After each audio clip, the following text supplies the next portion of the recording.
Kei te whakahohorotia he ture hou I roto I te whare pāremata, e tae ai ngā tono tiriti te whakatau wawe. Ko tā rongo whakaata me tā ngai tā manuhiri tono ka tau patu hia I roto I te whare a ko ake nei.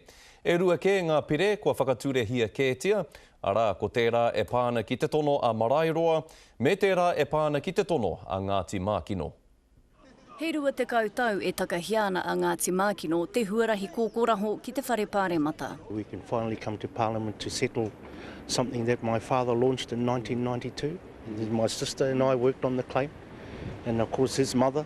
Ori te ana te āhua o Ngāti Mākino ki tērā o Marairoa, ngai tā manuhiri, me rongo whakaata. It takes too heavy a toll on our kaumātua and kuia, because they feel it personally, you know, right inside.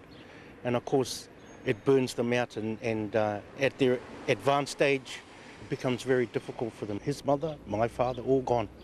The original claimants have all passed on.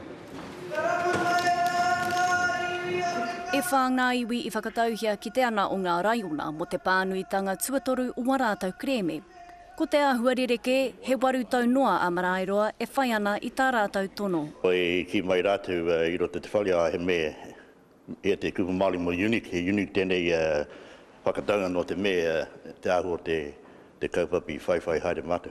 Tērā anō hoki te riri a te minita mona take tiriti mo te kore whakaputa I tēnei take ki te motu whānui e te ao pāpāho. I think they were described in the paper last week as small settlement bills. Well, I actually think that term is sort of rather offensive because all bills are important.